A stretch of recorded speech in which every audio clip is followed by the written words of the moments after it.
Maldini never needed to tackle, and that's what scared them. Paolo Maldini had a philosophy that sounded like a threat. If I have to make a tackle, I've already made a mistake. Most defenders brag about tackles. Maldini bragged about avoiding them. He positioned himself so perfectly that attackers barely even got close enough to dribble. His defensive game wasn't built on chaos. It was built on denial. Opportunities died before they were born. Journalists studied entire matches where Maldini went 90 minutes without a single challenge. No lunges, no recoveries, no sliding blocks. He just anticipated, shadowed, and removed threats before they became threats. It looked effortless, which made it terrifying. The most infamous example was his marking of Ronaldo Nazário at the 1998 World Cup. Ronaldo, the most unstoppable striker alive, fast, powerful, magical, was forced into dead zones all game, suffocated by Maldini's anticipation rather than aggression. Ronaldo kept trying new angles, Maldini kept deleting them.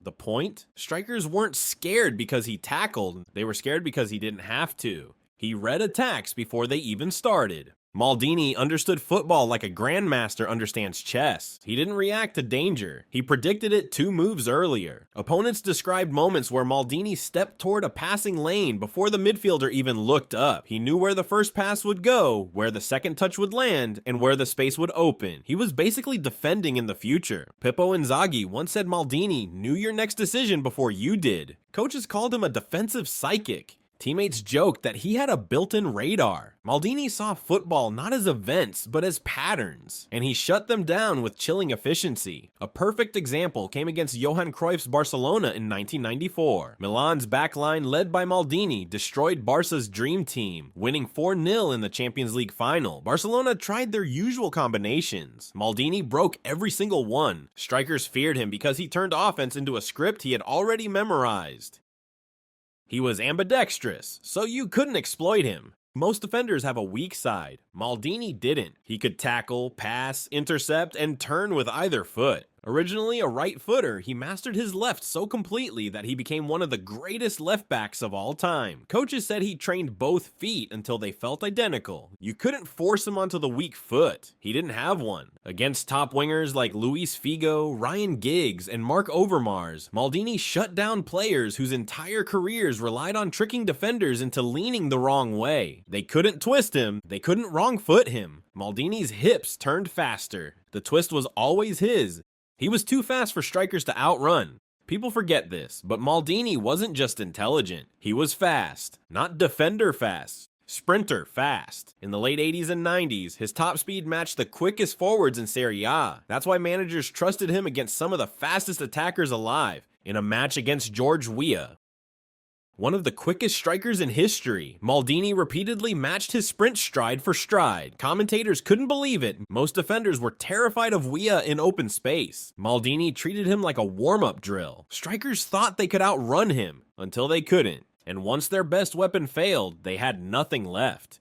His tackling technique was clean, precise, and emotionless.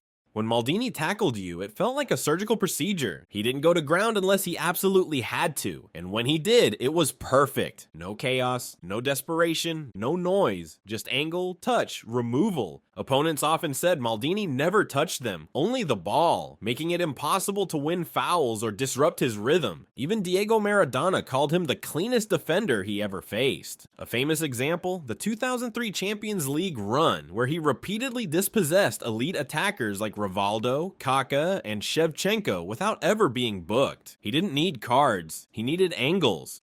Strikers feared being tackled by Maldini, not because it hurt, but because it humiliated. He could play any defensive position at a world-class level. Maldini wasn't just a left back, he wasn't just a center back, he was both at elite levels. He could switch mid-game, mid-season, or mid-career without losing quality. Italy used him as a center back in 1994. Milan used him as a left back for a decade, then as a center back for another decade. He had the intelligence of a central defender, the speed of a full back, and the technique of a midfielder. When Milan faced Ronaldo, Figo, and Rivaldo at Inter, Ancelotti simply said, "Maldini, take whoever you want." And he did. Strikers feared him because he was always the best defender on the pitch, no matter where he stood. His leadership was silent but heavy. Maldini didn't scream, he didn't rant, he commanded quietly, and that was scarier. Teammates said his presence alone lifted the entire defensive line. Opponents felt the aura before kickoff.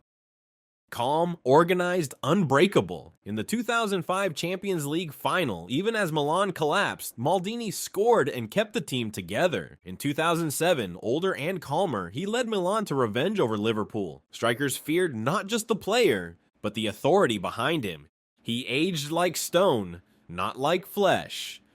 Maldini played until age 41, still elite. He didn't get slower, he got smarter. Even in his late 30s, young Serie A attackers said Maldini read their movements so easily it felt like being marked by a ghost. During Milan's 2007 Champions League run, at age 38, he defended against Cristiano Ronaldo, Wayne Rooney, Didier Drogba, and Nicola Anelka without looking out of place once. He didn't fight their explosiveness, he redirected it. Age didn't weaken him, age sharpened him. He weathered time the way granite weathers rain. His mental discipline was terrifyingly unbreakable. Most defenders snap under pressure.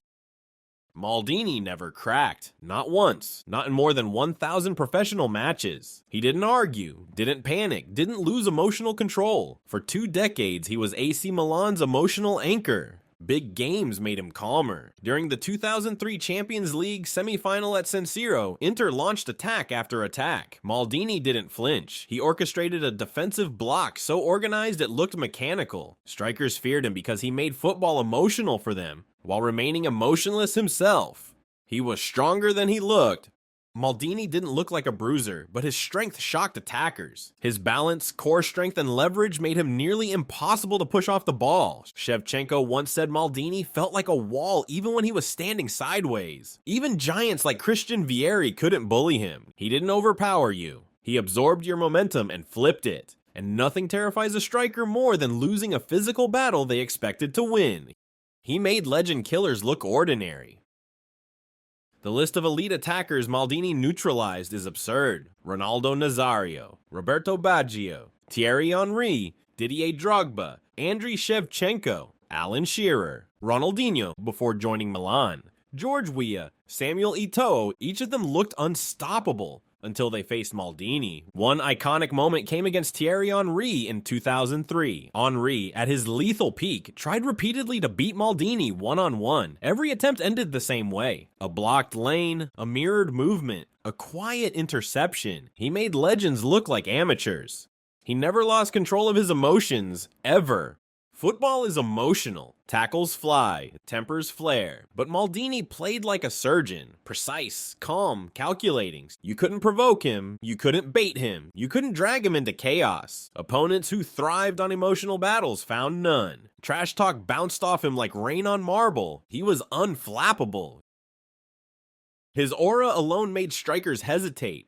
Even before kickoff, players knew this was Paolo Maldini. The hair, the posture, the calmness, the decades of dominance. He wasn't just a defender, he was an institution. Attackers overthought everything. They rushed touches. They hesitated at the exact wrong moment. They doubted themselves simply because Maldini was watching them. He terrified not through violence, but through presence. Paolo Maldini didn't dominate strikers with aggression. He dismantled them with intelligence, elegance, and inevitability. He wasn't the loudest or the fastest or the most ruthless defender. He was simply the one you could never beat.